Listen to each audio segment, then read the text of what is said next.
বাংলাদেশের আগামী দিনের দিক নির্দেশক জনাব তারেক রহমান। জনাব তারেক রহমান।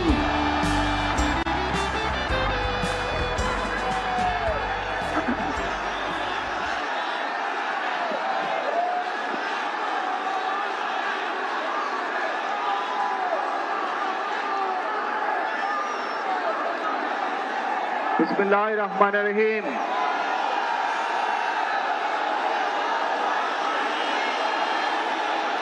প্রিয় বাংলাদেশ, উপস্থিত প্রিয় মুরব্বীবর্গ, মঞ্চে উপস্থিত জাতীয় নেতৃবৃন্দ,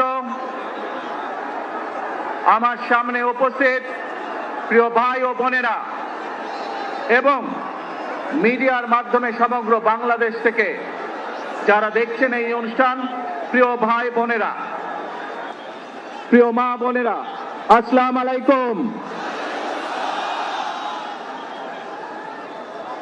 প্রিয় ভাই বোনেরা, আজ প্রথমেই আমি রব্বুল আলামিনের দরবারে হাজারো লক্ষ কোটি শুকরিয়া জানাতে চাই। রব্বুল আলামিনের অশেষ রহমতে আজ আমি আমার প্রিয় মাতৃভূমিতে ফিরে আসতে পেরেছি আপনাদের দোয়ায়, আপনাদের মাঝে। প্রিয় ভাই বোনেরা, আমাদের এই প্রিয় মাতৃভূমি 1971 সালে লাখো শহীদের রক্তের বিনিময়ে অর্জিত হয়েছিল। ঠিক একইভাবে 75-এ আবার 7ই নভেম্বর আধিপত্যবাদীদের হাত থেকে রক্ষার জন্য সেদিন সিপাহী জনতার বিপ্লবের মাধ্যমে আধিপত্যবাদের হাত থেকে দেশকে রক্ষা করা হয়েছিল। একইভাবে পরবর্তীতে 90-এর স্বৈরাচারের বিরুদ্ধে এদেশের জনগণ, এদেশের খেটে খাওয়া মানুষ তাদের গণতান্ত্রিক অধিকারকে ছিনিয়ে এনেছিল। কিন্তু তারপরেও ষড়যন্ত্রকারীদের ষড়যন্ত্র থেমে থাকেনি। আমরা তারপর দেখেছি 2024 সালে, 71 সালে এই দেশের মানুষ যেমন স্বাধীনতা অর্জন করেছিল, 2024 সালে এদেশের ছাত্র জনতা সহ সর্বস্তরের মানুষ, কৃষক, শ্রমিক, গৃহবধূ, নারী, পুরুষ, মাদ্রাসার ছাত্র সহ দল মত নির্বিশেষে, শ্রেণী পেশা নির্বিশেষে সকল মানুষ সেদিন 2024 সালের 5ই আগস্ট এই দেশের স্বাধীনতা এবং সার্বভৌমত্বকে রক্ষা করেছিল। প্রিয় ভাই বোনেরা, আজ বাংলাদেশের মানুষ কথা বলার অধিকার ফিরে পেতে চায়। তারা তাদের গণতান্ত্রিক অধিকার ফিরে পেতে চায়। বাংলাদেশের মানুষ চায় তারা তাদের যোগ্যতা অনুযায়ী ন্যায্য অধিকার পাবে। প্রিয় ভাই বোনেরা, আজ আমাদের সময় এসেছে সকলে মিলে দেশ গড়ার। এই দেশে যেমন পাহাড়ের মানুষ আছে, এই দেশে একইভাবে সমতলের মানুষ আছে। এই দেশে মুসলমান, বৌদ্ধ, খ্রিস্টান, হিন্দু সহ বিভিন্ন ধর্মের মানুষ বসবাস করে।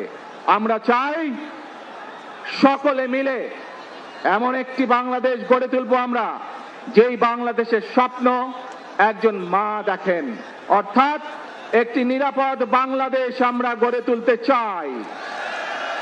যে বাংলাদেশে একজন নারী, একজন পুরুষ, একজন শিশু যেই হোক না কেন নিরাপদে ঘর থেকে বের হলে নিরাপদে ইনশাআল্লাহ ঘরে আবার ফিরে আসতে পারে। প্রিয় ভাই বোনেরা, এই দেশের জনসংখ্যার অর্ধেক নারী, 4 কোটিরও বেশি তরুণ প্রজন্মের সদস্য, 5 কোটির মতন শিশু, 40 লক্ষের মতন প্রতিবন্ধী মানুষ রয়েছেন, কয়েক কোটি কৃষক শ্রমিক রয়েছেন। এই মানুষগুলোর একটি প্রত্যাশা আছে এই রাষ্ট্রের কাছে, এই মানুষগুলোর একটি আকাঙ্ক্ষা আছে এই দেশের কাছে।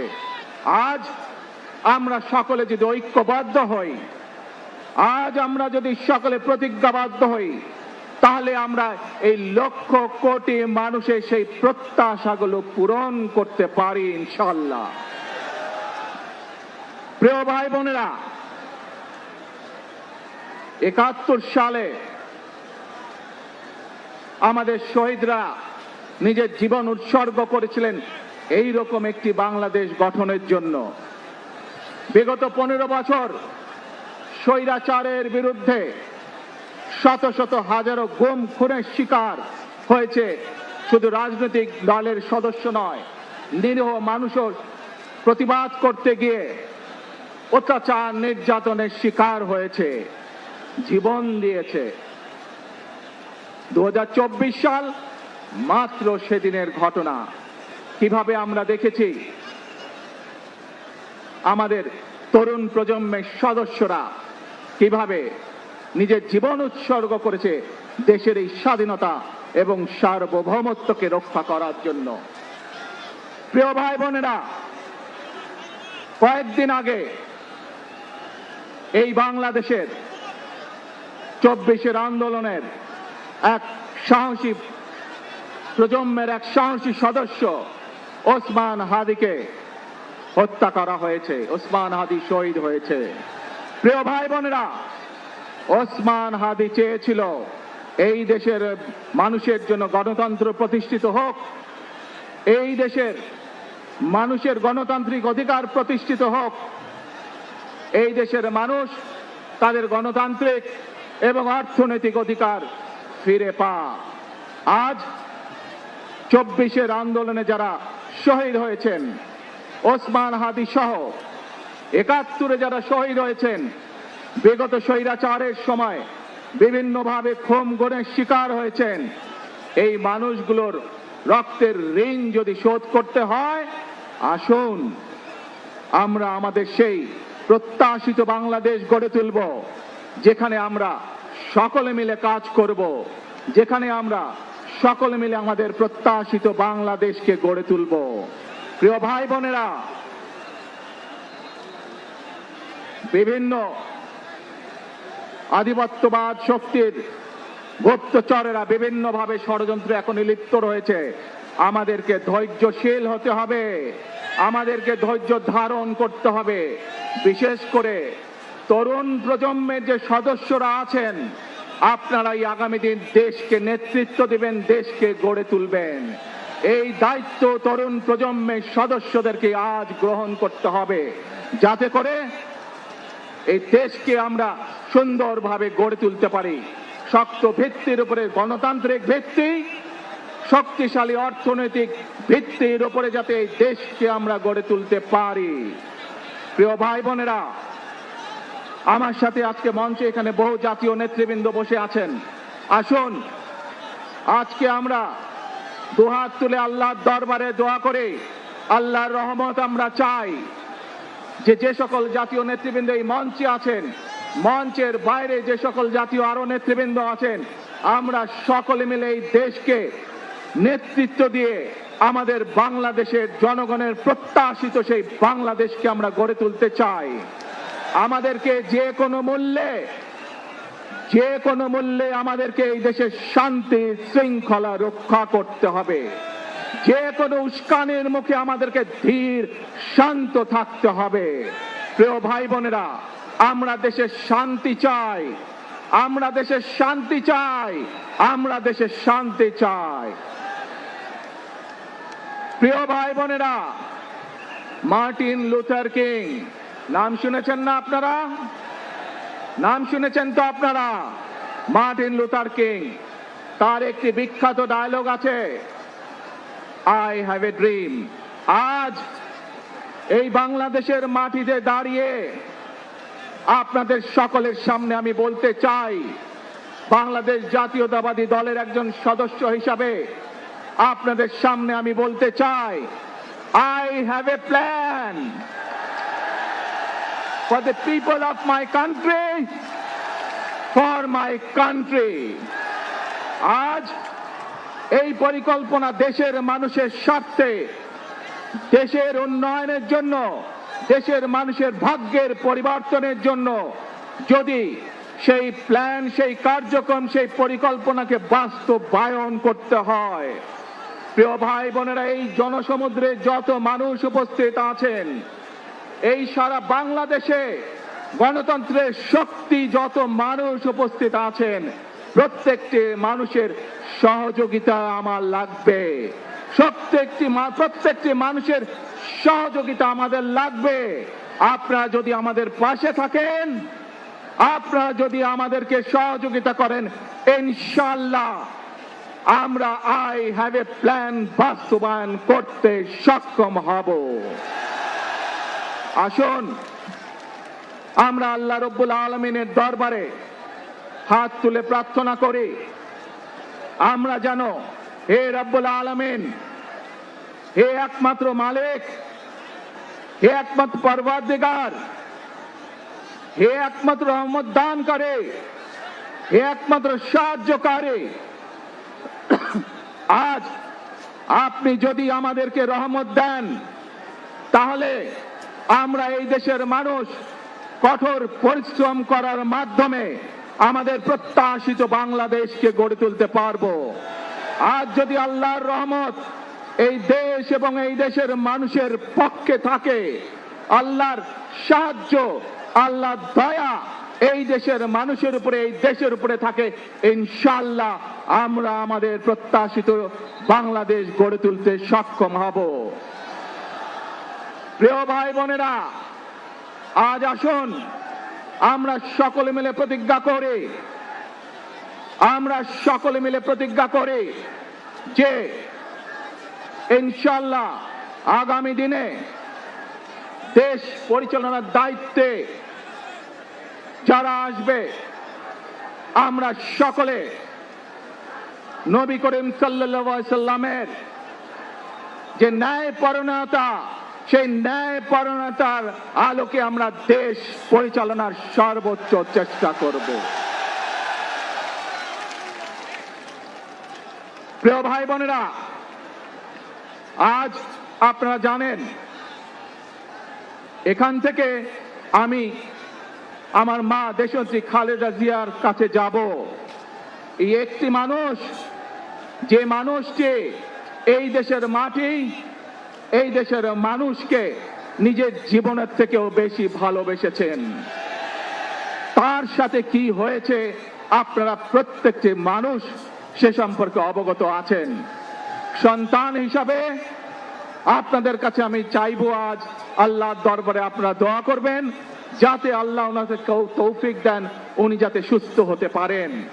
প্রিয় ভাই বোনেরা, সন্তান হিসাবে আমার মন আমার মায়ের বিছানার পাশে পড়ে আছে সেই হাসপাতালের ঘরে, কিন্তু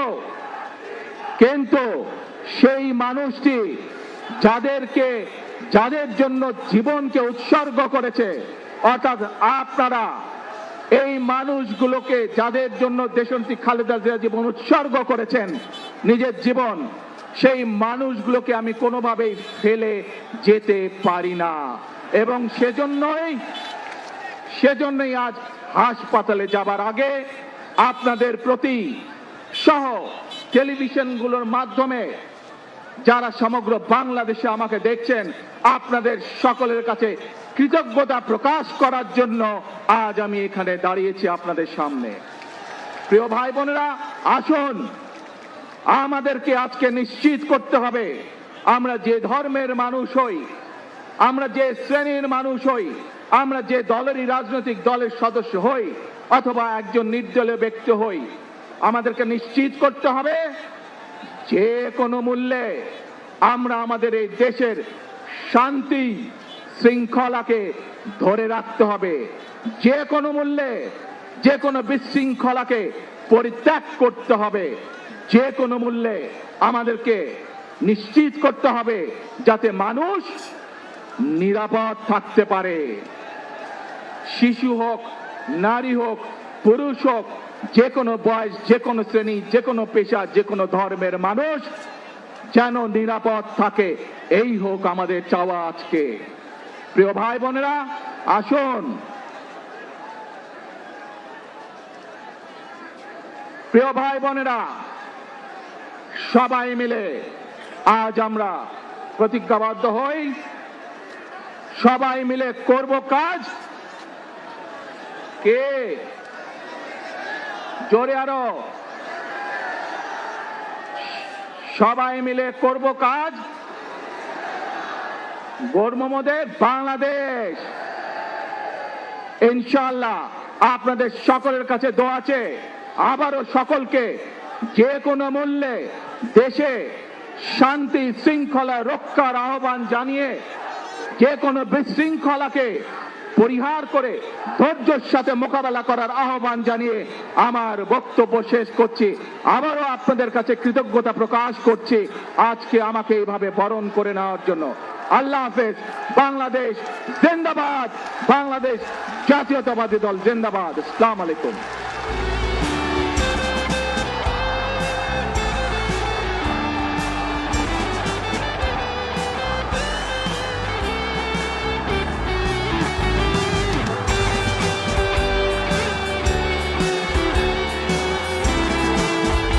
আমরা আজকে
we have a plan for the people and for the country. ইনশাআল্লাহ আমরা সেই প্ল্যান বাস্তবায়ন করব। আল্লাহ হাফেজ।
দর্শক, আপনারা দেখলেন 17 বছর পর, দীর্ঘ প্রতীক্ষার পর বিএনপির ভারপ্রাপ্ত চেয়ারম্যান তারেক রহমান বক্তব্য রাখলেন।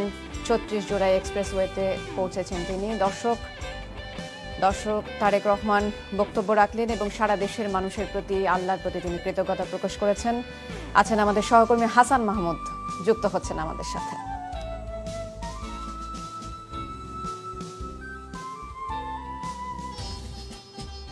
হাসান রহমান এই সভামঞ্চে তার বক্তৃতা শেষ করেছেন। সংক্ষিপ্ত একটা বক্তৃতা তিনি দিয়েছেন এবং তার পুরো বক্তব্য জুড়ে দেশবাসীর প্রতি প্রথমে তো তিনি ধন্যবাদ জানিয়েছেন। সেই ধন্যবাদে তিনি বলেছেন তিনি মানুষের ভালোবাসায় সিক্ত হয়েছেন, মানুষ তাকে বরণ করে নেওয়ার জন্য তিনি কৃতজ্ঞতা প্রকাশ করেছেন এবং 17 বছর পর তিনি দেশের মাটিতে এসে মানুষের ভালোবাসায় সিক্ত হয়েছেন এবং শ্রদ্ধাবনত চিত্তে মানুষের প্রতি সেই কৃতজ্ঞতাটুকু তিনি পেশ করেছেন। এবং তিনি বারবার একটি কথা বলেছেন যে দেশের বর্তমান যে প্রেক্ষাপট তাতে শান্তি শান্তি এবং শান্তি প্রতিষ্ঠা করতে হবে। যে কোনো পরিস্থিতিতে, যে কোনো বিশৃঙ্খল পরিস্থিতিতে সবাইকে ধৈর্য ধরার আহ্বান জানিয়েছেন। বারবার তিনি বলেছেন, তিনবার করে তিনি শান্তি শব্দটি উচ্চারণ করেছেন। তিনি বলেছেন অধৈর্য হওয়ার কোনো কারণ নেই, যে কোনো বিশৃঙ্খল পরিস্থিতি হোক না কেন সবাই যাতে শান্তি ধারণ করে, শান্তি এবং ধৈর্য ধারণ করে সময়গুলো অতিক্রম করার তিনি বারবার তাদের কাছে, প্রিয় দেশবাসীর কাছে অনুরোধ জানিয়েছেন। এবং তিনি মঞ্চে উঠেই বলেছেন প্রিয় বাংলাদেশ। এবং এই সম্বোধনটি তিনি আসলেই 17 বছর পর তার যে আবেগ, তার যে অনুভূতি দেশের প্রতি, প্রিয় মাতৃভূমির প্রতি তার যে ভালোবাসা, সেই ভালোবাসাটিরই প্রকাশ পেয়েছে। তিনি সম্বোধন করেছেন প্রিয় বাংলাদেশ বলে। এবং এই তারেক রহমান তার এই সংক্ষিপ্ত বক্তৃতায় স্বদেশ প্রত্যাবর্তন সভামঞ্চে তিনি যে বক্তব্যটুকু রেখেছেন তাতে তিনি বারবার এই বার্তায় বলেছেন যে তার একটা পরিকল্পনা রয়েছে, তাদের একটা পরিকল্পনা রয়েছে। এবং তিনি সেটি বলেছেন, I have a plan, we have a plan.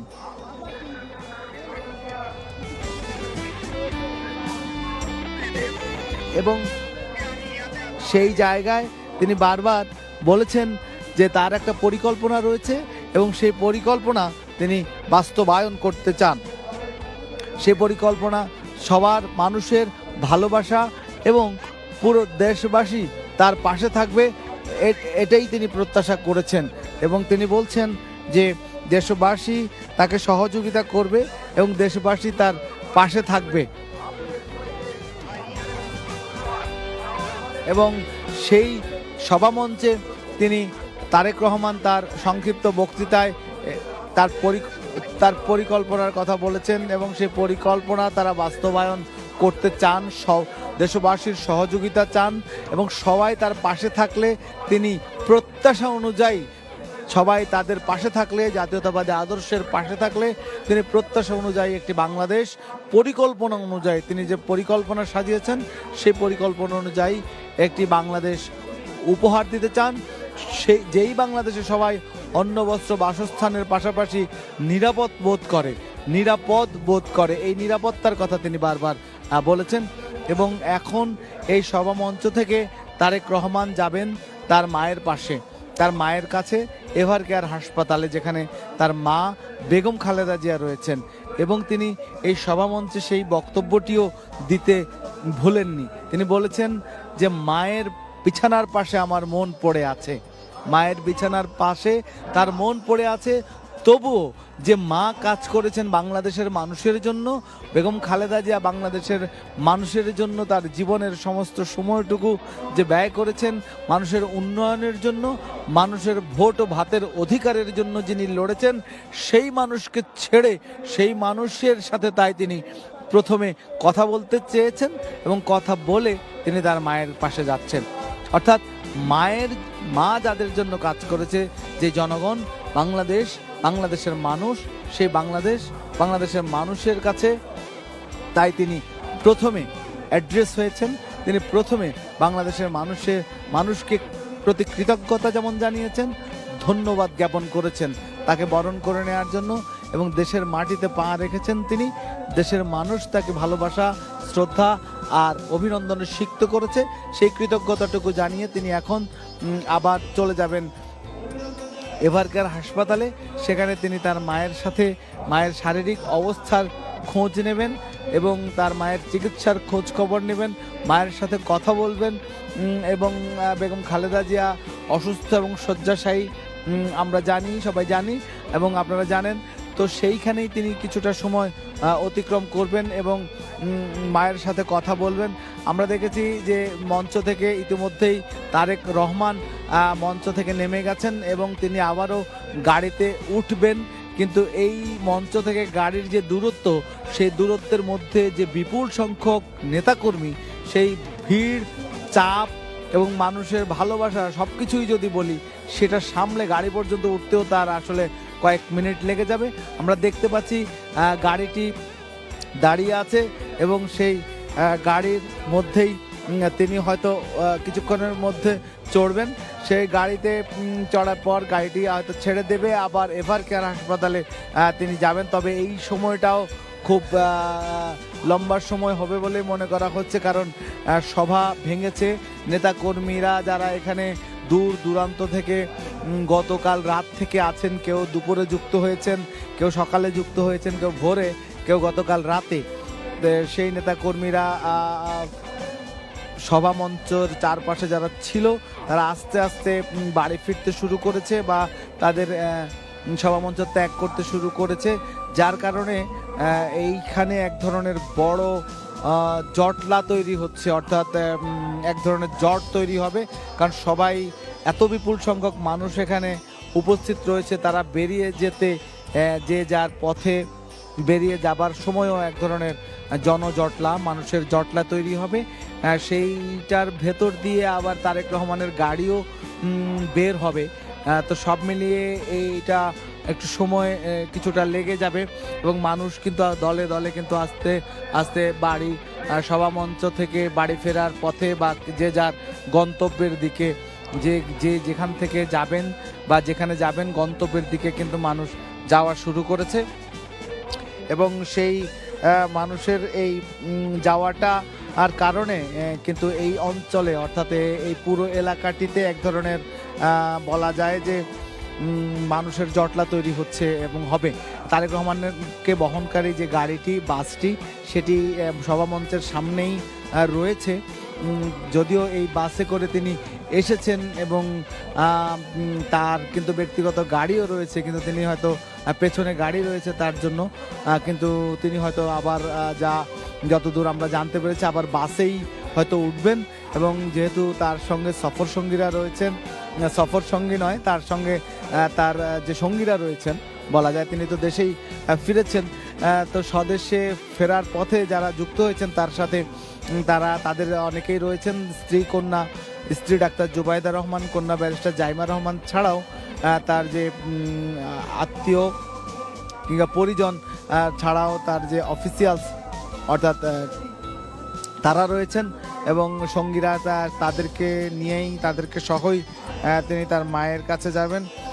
মা বেগম খালেদা জিয়া দীর্ঘদিন থেকে শয্যাশায়ী হাসপাতালে, এভার কেয়ার হাসপাতালে চিকিৎসাধীন অবস্থায় রয়েছেন, সেখানে তিনি যাবেন এবং তিনি এখানে যেমনটা বলে